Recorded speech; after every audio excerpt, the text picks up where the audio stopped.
B, C, D, E, F, G, H, I, J, K, L, M, N, O, P, Q, R, S, T, U, V, W, X, Y, Z. Yeah? Is everybody good? Oh, yeah. He's not, but that's okay. If everybody has audio, we're good.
Oh, we'll wait 1 second, give you a chance to get set up. So I'll let you talk. I'm going to talk about the science.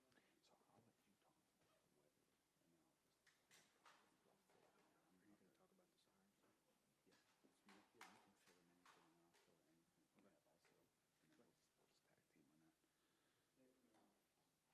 Yeah, I'm giving her a set up. Yeah. Let's see.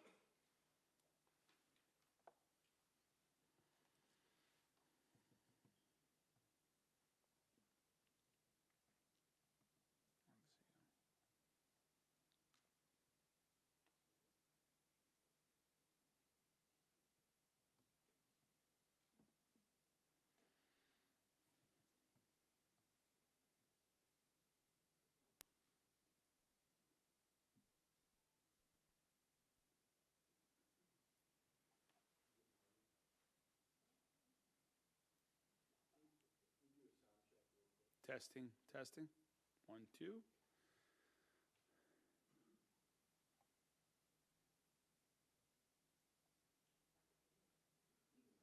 Good, okay. All right, everybody else ready to roll? All right. Well, good morning, everyone. Happy April. Thank you for being with us here today. And I want to first start by talking about the storms that came through our area over, well, it was Sunday night, as well as what weather we have, whether we're expecting for the rest of the week. I first want to talk to our friends and neighbors in Fairdale.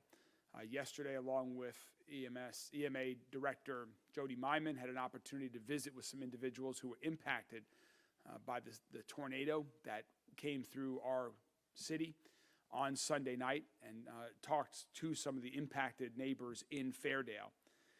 Fortunately, there was no serious injury to any individuals, although certainly there was a significant amount of property damage in a limited area in the heart of Fairdale, particularly related to some trees that were down, some sheds that were blown, roofs that were impacted, a couple of homes as well impacted as well. So I'm glad that the recovery has begun.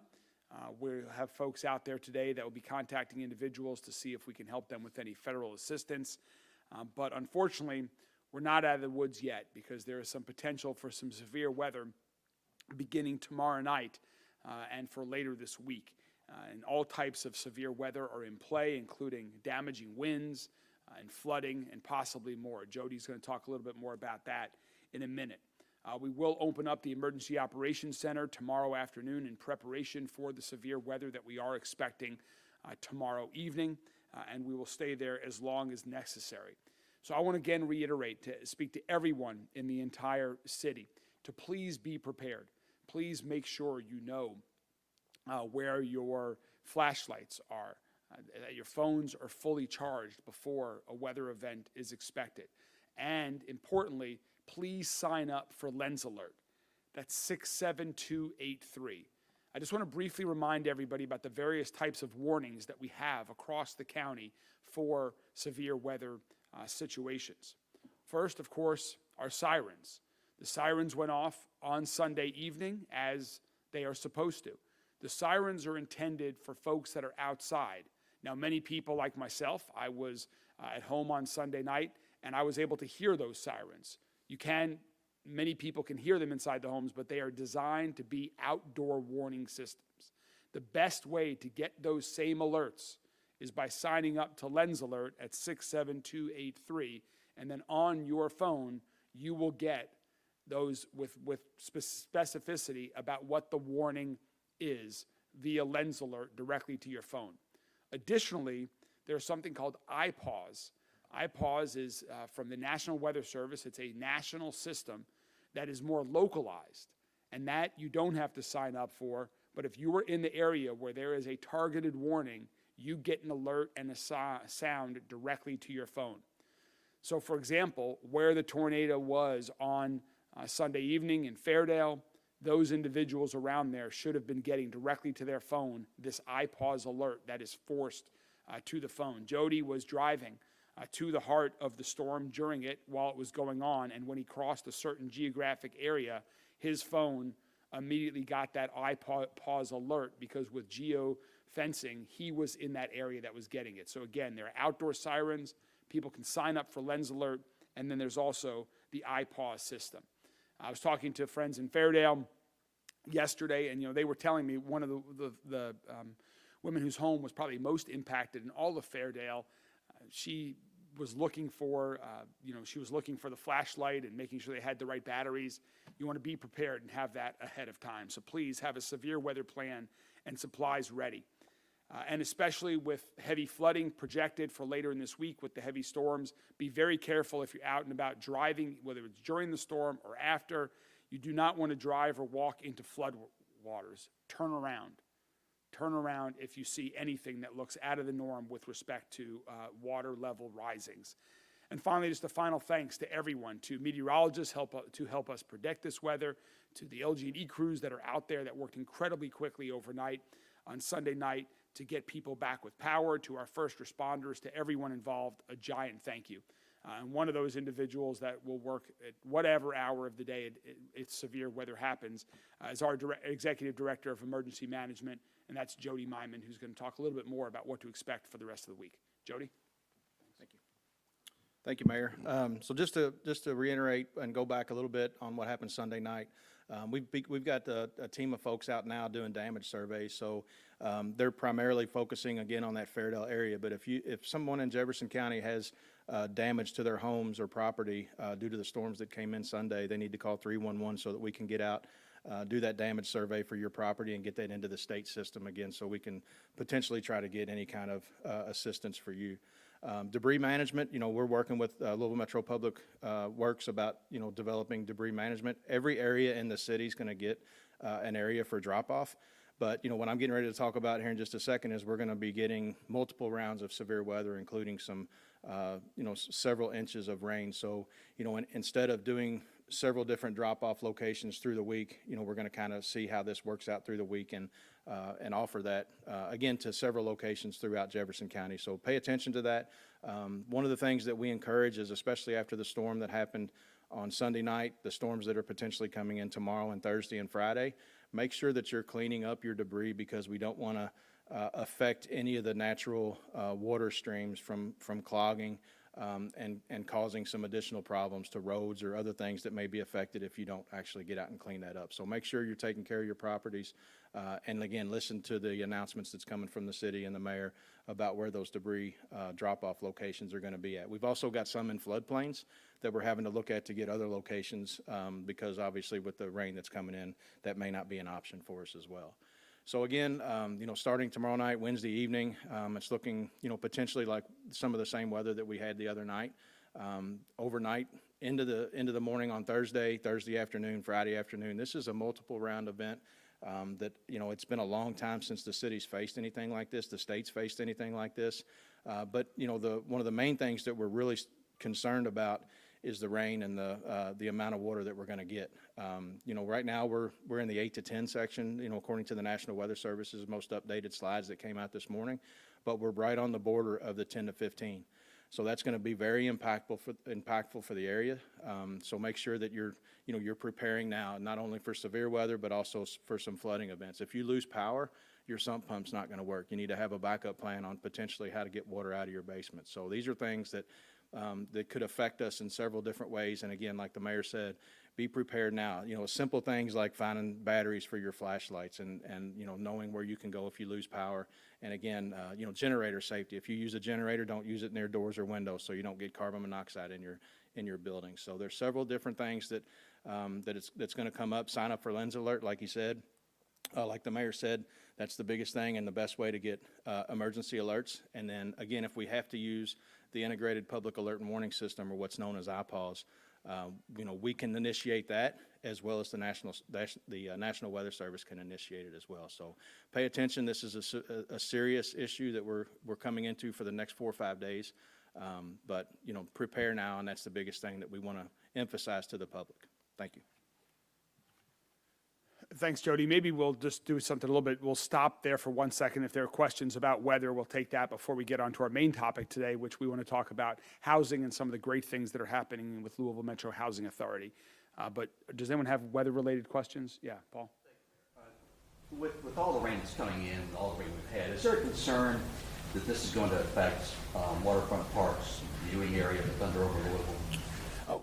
We hope not. What happens if something, Jody, correct me if I'm wrong, but typically when we have large rain events like this, that isn't the direct cause of the river flooding. That usually is based on a lot of weather events that are happening to the east and north of here, upriver, that then impact us. So I'm not sure what the weather is up there, but I've not heard of any river rising. Have you? No. Well, okay. We'll have to really watch to see how this affects and then to see what the predictions are and where the river actually ends up. So we're in constant contact with Matt Gibson and the Kentucky Derby Festival. We actually have a big planning meeting this afternoon, so that's going to be one of the top discussions. And unfortunately, we've been through this before, so they've got a good plan on how to mitigate and how to eliminate, the public from getting in to encounter some of that river flooding if it does happen.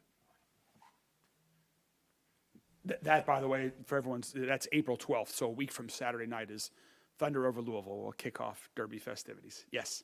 But we saw some of that flooding back in like February from the Ohio and whatnot. Is there any, attention that's being paid to some of those areas like Breckenridge Road that saw some of that flooding to maybe try to prevent that from this rain?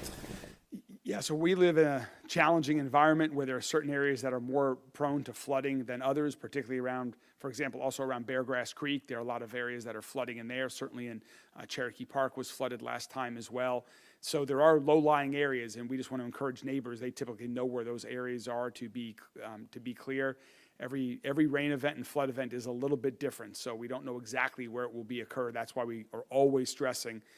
You all who hear us talk about this a lot might think that we're just saying the same thing over and over again, but we want to be sure people hear to, if you see rising water, to be safe. Don't try to drive through it. There are some roadways, some underpasses where flood waters do occasionally get. Do not try to pass through those areas. For any flood walls to be put up or anything like No, that? we're not expecting at this point. But again, as Jody just said, we'll continue to work with the Army Corps of Engineers. We'll be monitoring river levels. At this point, we don't expect anything with the Ohio River flood walls to go in. Anything else weather related? All right, great.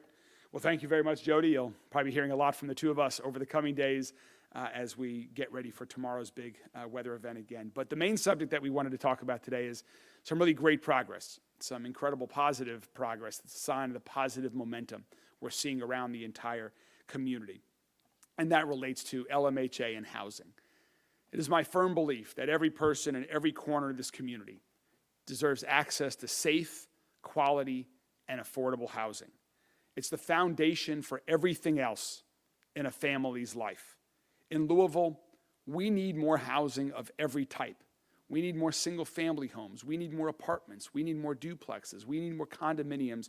We need them all, and we need them all across the city, in every single neighborhood in Louisville, not just in other people's neighborhoods.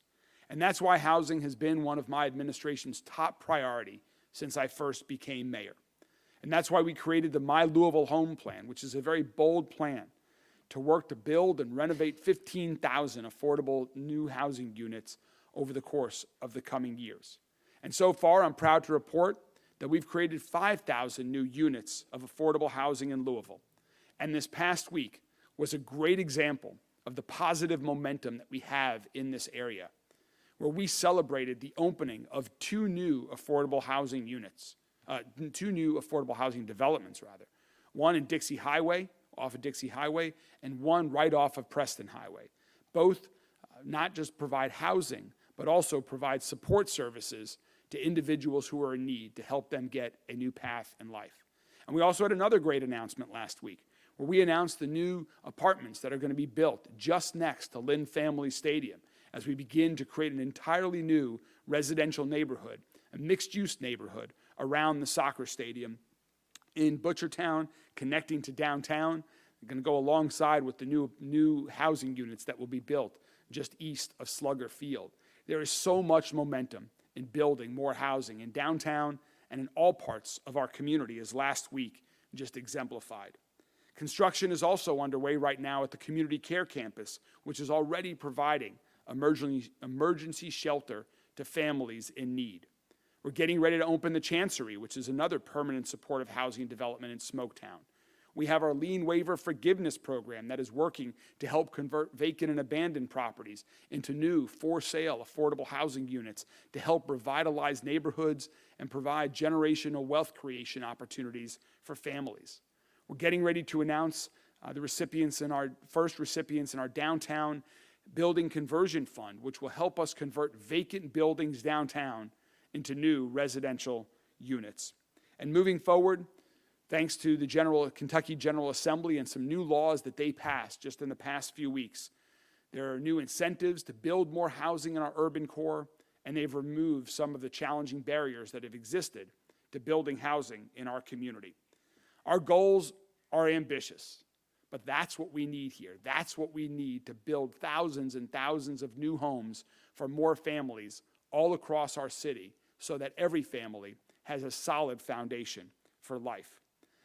And we can't really talk about housing and making progress in housing without talking about Louisville Metro Housing Authority and without making progress in that area as well.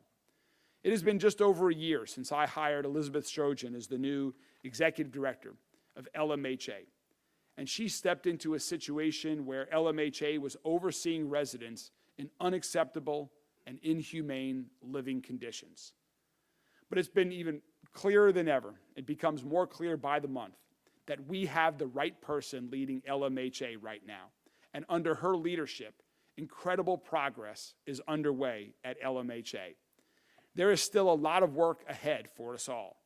So today, to provide some updates on what LMHA has been doing and is going to be doing over the coming months and years, I'd like to welcome our leader of LMHA, Elizabeth Strojan. Elizabeth? Oh, also you're coming too. Okay, great. She's also coming up is Betty Miller, who's a tenant of LMHA that you'll get a chance to hear from as well. Welcome, Ms. Miller.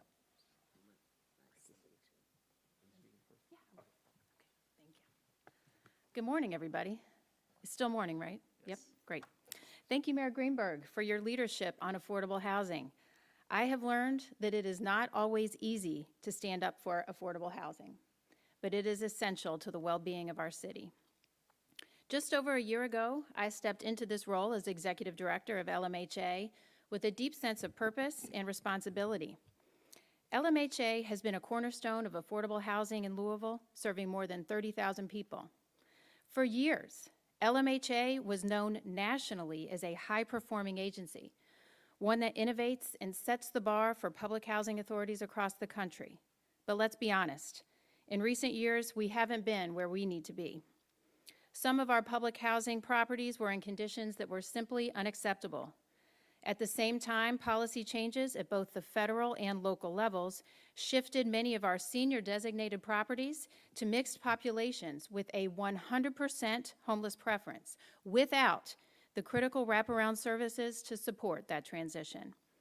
That left many of our residents in incredibly vulnerable situations, and we couldn't turn a blind eye. On top of that, our Section 8 program was struggling.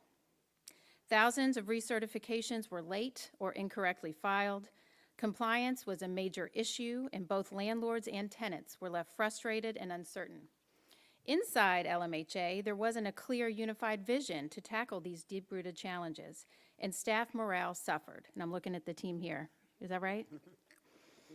When residents felt unheard, they turned to you all in the media. And too often, LMHA was in the news for all the wrong reasons. The task of turning LMHA around can feel overwhelming. But today, I stand here with a renewed sense of optimism because we have taken bold steps to turn things around. First, we are transforming public housing. As outlined in our 2025 strategic plan, we're reinvesting in properties like Dosker Manor, Avenue Plaza, and Parkway Place. And this isn't just about fixing buildings. It's about creating communities where people are proud to live. You can find our full strategic plan on our website, lmha1.org, but I think everybody's read that cover to cover. Is that right? Okay, great. Second, we're strengthening housing assistance and community programming. LMHA now administers more than 11,600 housing choice vouchers, and we're making the program more efficient, transparent, and responsive to the people it serves. We're bringing in much-needed social service support for some of our most vulnerable residents and making sure our staff are trained in trauma-informed care. We're also modernizing LMHA for the future, from launching a new online resident portal to consolidating and relocating our headquarters downtown. We're making services more accessible and positioning LMHA to meet the evolving needs of our communities. And one of the initiatives that I'm proudest of is the relocation of Dosker Manor residents. I'm not proud that it had to come to that. I'm proud of the program that we've built and the team that we've assembled. We have 3 of our housing navigators here to help residents make that transition. Since June of 2024, 233 residents have successfully transitioned from Dosker. Today, Dosker Manor is 50% vacant as we continue working with urgency toward better housing solutions for the remaining residents there. None of this has been easy. Just as LMHA didn't get into this shape overnight, our recent progress hasn't happened overnight.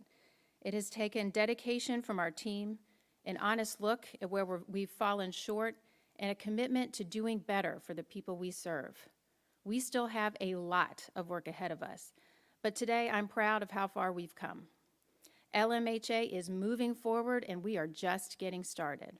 Now, speaking of new beginnings, I'd like to welcome the real star of the show, Miss Betty Miller, one of the many former Dosker Manor residents who have successfully relocated. She's here to share a few remarks about her experiences. Betty, you want to come up? Hello, everybody. First, I want to thank God, Miss Elizabeth, and my Section 8 crew for helping me get where I'm at today. I lived in Dosker Manor for 15 years. It was hard, but I dealt with it because God told me to. He had something better for me. My family wouldn't come around me, but now they do. I feel like where I'm at home. I'm peaceful. I don't have to worry about nothing, let my family come in without scared they were going to see this or that, or having the, things go wrong for them.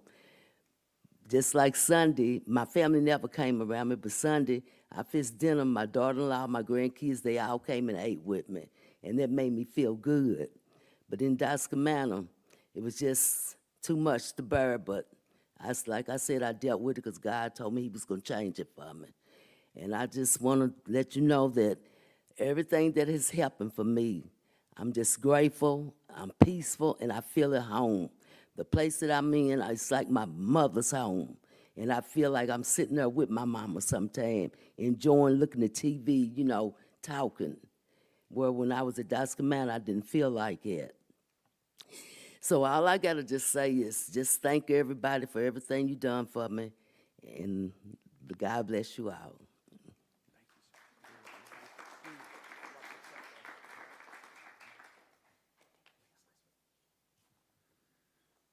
Thank you so much, Elizabeth. Thank you very much, Ms. Miller, for sharing your story. Elizabeth would be happy to answer any questions during question time as well about LMHA. But before we get to questions, it is spring break here in Louisville, and JCPS and other schools are out this week.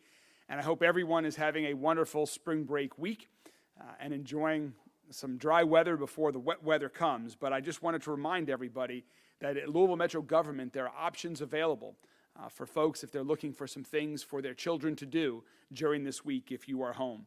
Last week, we announced that the Louisville Free Public Library would be hosting over 100 free programs for youth during this spring break week. And there are still plenty of opportunities from the rest of the week, particularly if we're going to have rainy weather and folks are looking for indoor activities. These activities include reading, gaming, movies, and more. So you can find all the information about these spring break activities at lfpl.org, for LouisvilleFreePublicLibrary.org. And also, today or tomorrow before the rain comes, we have 120 beautiful parks all around our community that I encourage people to explore. There were so many kids out and about in Alberta Jones Park over the weekend when we celebrated Earth Fest. But our Parks Department also has some spring break camps that are underway at community centers throughout the city. Some are sold out, but you can still sign up for some spots that are still available. And at other community centers, California, Newburgh, Park Hill, Shawnee, Southwick, and South Louisville, there are free programs that are available all week long at those community centers, including arts and crafts programming, pickleball, basketball, computer games, and more. They're set up every day through Friday, 11 to 5, so encourage people to look online or to go out to your nearest community center for some of those great activities. And finally, the Louisville Zoo also has some camps that are very popular and underway. But if you don't want to commit to an entire camp, I encourage you to go out there for a day as well and spend the day out there with your family and some of your kids' friends. They also have their Safari Egg Venture scavenger hunt, which is going on now through April 20th. So some really unique programming out at the Louisville Zoo during this spring break week as well. So I hope everyone across Louisville, students, parents, grandparents, guardians, aunts, uncles, everybody has a wonderful spring break week, staying active and involved, safe and healthy during this week. And with that, I'm happy to take any questions that you have, and I believe Elizabeth or Jody are also happy to take questions if you have more for them. The state legislature did not pass a statewide street racing bill this year that would have beefed up the law to crack down on street racers. What is your reaction to not seeing that passed? Well, there are a lot of areas. You can't get everything that you ask for. But we certainly are going to continue advocating for more tools to help us continue to crack down on illegal street racing. I'm incredibly proud of the work that LMPD has done to date with the tools that we do have available and the commitment that we've made to cracking down on this illegal street racing in our community. I'm hopeful that in the next session they do pass this legislation. It was making some movement earlier with bipartisan support from Representative Nemes and Representative Chester Burton. We'll try again next session. Yes, Roberto. With the federal funding freezes, the cancellation of some programs, some grants, how has that impacted Louisville Metro government specifically? So the question was about the impact of federal funding freezes or revocations, and how does that impact Louisville Metro government? This is an area of significant concern for me and all of my colleagues at Louisville Metro government. And right now, it's more question marks than anything. There is one grant that I'm available that we don't believe we will be receiving related to electric vehicle chargers that we thought we were getting. There have also been some other smaller grants that not necessarily to Metro government, but to other partners that have also received notice that those grants have been canceled. But there's not been any significantly large impact across the board. One of the areas, for example, is LMHA. There's certainly concern that the federal government is going to change its funding to HUD, which directly impacts the support that LMHA can provide to our residents like Ms. Miller. And so so far, that has not happened, but it's certainly on our radar screen that we're watching every day. I'm having conversations with mayors around the country to continue to advocate for continued, or in some cases enhanced funding for areas like affordable housing where it's necessary, and other important areas where we need the federal support to have strong and safe cities. So we'll continue advocating for that. We will continue monitoring. Our legal teams are staying up to date on all of the latest changes and executive orders coming out of Washington. But fortunately, so far, beyond a couple of specific instances, there has not been any across the board. But things happen quickly, and so we'll continue to monitor that. Just one quick follow-up. You're entering, obviously, into budget season quite soon. How are you, thinking about some of these federal funding realities as you're putting together the budget? So the question was about how am I thinking about the federal funding realities as we put together the budget. The biggest impact on the local budget is not, we can't plan for the unknown. Certainly there might be changes that we do not foresee, and we will have to deal with those. But we're basing the budget that we proposed to Metro Council this year based on what we know and what we expect to happen. There was a lot of one-time federal funding that came into our community through the American Rescue Plan. A lot of those funds went for one-time investments. Some of them went for programs. Those funds are now ending, and so decisions have to be made whether we continue to fund those with local tax dollars or whether those programs do not continue. So there are a couple programs related to violence prevention, for example, that we're looking at in that area. There are a couple programs like that. That is the bigger focus with respect to federal funding right now as I finish up the preparations for the budget proposal that I'll have to Metro Council towards the end of this month. Mayor, last weekend there was gunfire at Waterfront Park, and it happened when there was large crowds downtown. The Young Center had a concert at Slugger Field, and there was a large police response. What is the city doing to ensure that that area, that park, Waterfront Park, is safe going into the spring and the summer? The question was, what is the city doing to ensure that Waterfront Park is safe going into the spring and the summer? Well, as anyone who saw or is aware of what happened on Friday night at Waterfront Park, I am incredibly proud of the police response to what started out as a fight to prevent anything worse from happening than what did. And so we responded quickly, we responded effectively, and we were able to disperse that crowd without further incident. We have added additional officers to Waterfront Park right now that are working overtime. We've also added a couple additional officers to the Playport. If you have not visited the Playport, that is a great spring break activity, the new westward expansion of Waterfront Park.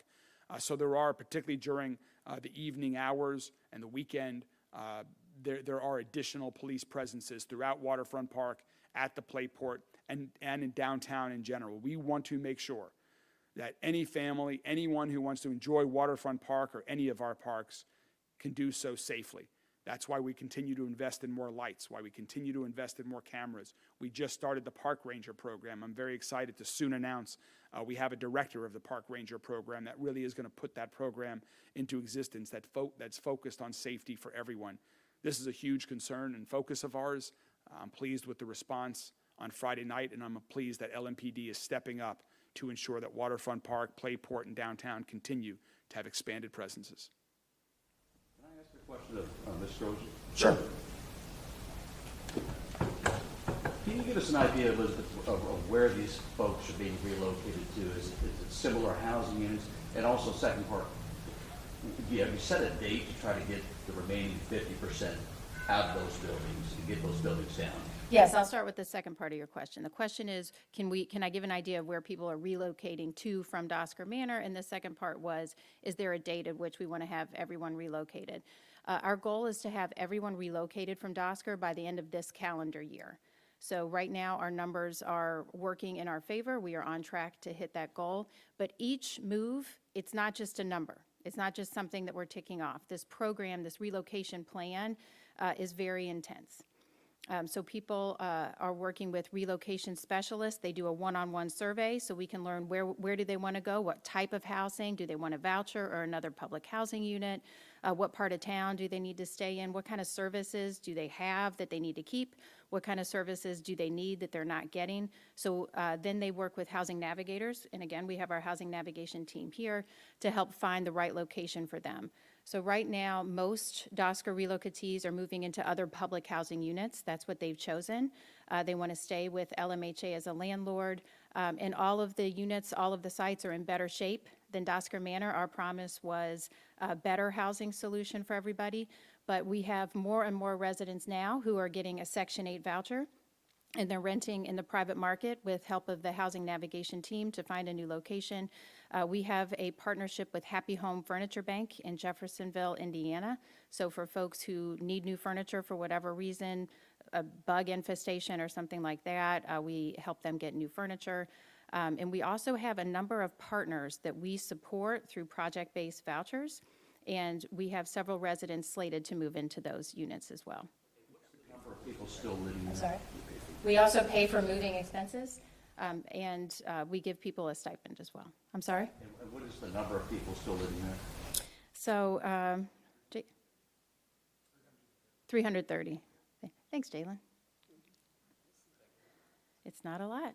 Yeah, okay, thank you. Any other questions? All right, have a great week, and we'll continue to stay in touch about the weather.